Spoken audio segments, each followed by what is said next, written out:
Boa tarde, pessoal. Eu estou aqui para comentar com vocês sobre o PET 3. Trata-se dos ecossistemas brasileiros, como vocês já notaram. Então, olha, os ecossistemas brasileiros são 6, mas antes de falar sobre eles, vamos falar um pouquinho sobre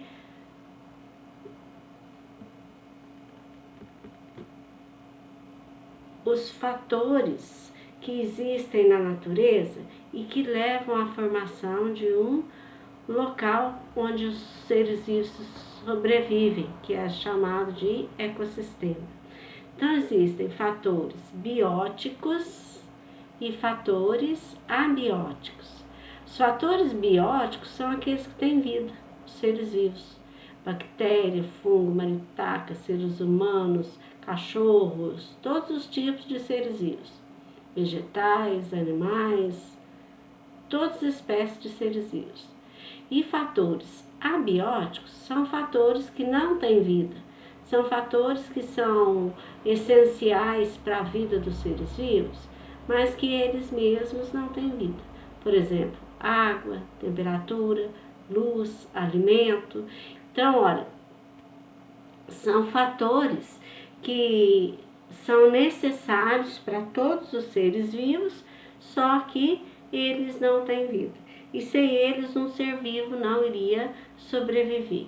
Então, lá, com isso a gente vai entender o que são biomas. Os biomas são conjuntos de ecossistemas cujas características variam conforme a região. Então, o bioma é o local de vida dos seres vivos. E o que vem a ser um ecossistema? Um ecossistema é a relação que existe entre os seres vivos e o meio ambiente. É a troca. Por exemplo, nós vivemos aqui na nossa região, nós influenciamos nessa região que nós vivemos e recebemos influência do clima, da temperatura, da quantidade de chuva que tem nessa nossa região e que vai ajudar ou prejudicar de certa forma. Nós, seres humanos, agimos no ecossistema de uma maneira que pode ser boa, favorável, né? Ou pode ser prejudicial. Depende do consumo da matéria. Bom, então aí nós temos 6 ecossistemas. Floresta amazônica, como o próprio nome indica, ocupa a região da Amazônia, né? Então, os estados do norte, Mata Atlântica, que ocupa a região próximo ao Oceano Atlântico.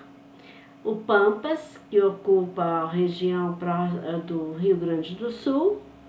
O Cerrado, que ocupa a região mais central do Brasil. A Caatinga, que está mais localizada no Nordeste. E o Pantanal, que faz divisa com a Bolívia e o Paraguai. E no Brasil está localizado nos estados do Mato Grosso do Sul e Mato Grosso.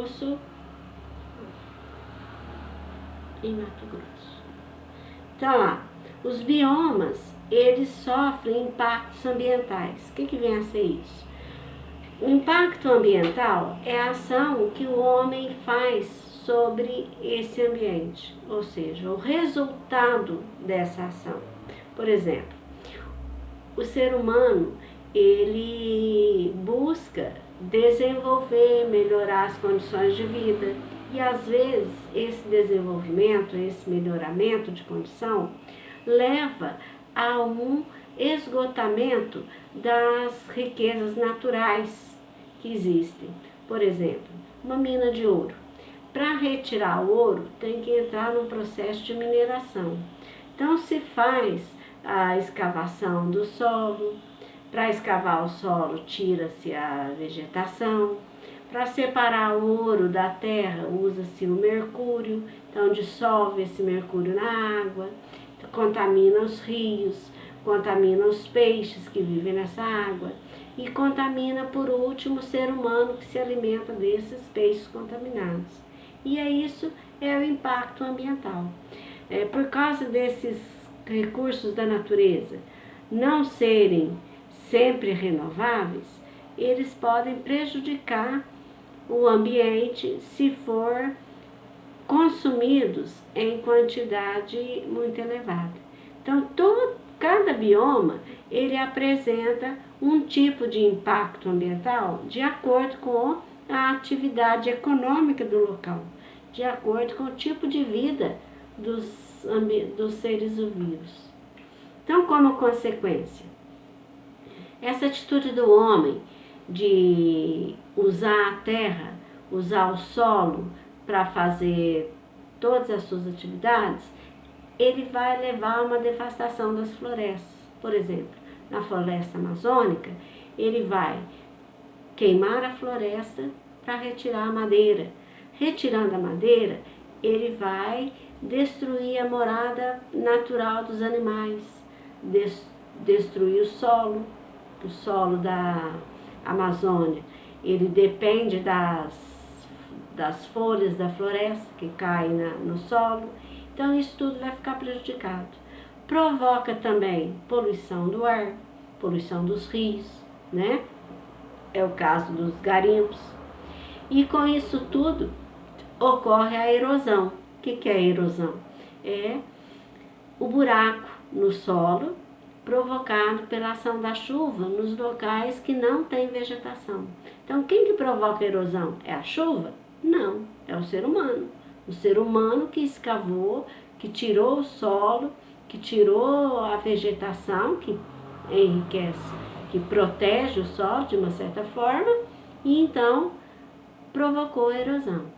Com a erosão vem o assoreamento dos rios. O que significa isso? Para onde vai aquela terra que foi tirada no buraco de erosão? Vai para o fundo dos rios. Os rios, então, vão ficando mais rasos. E aí, então, diminui a região de sobrevivência dos peixes, dos animais aquáticos, dos seres aquáticos.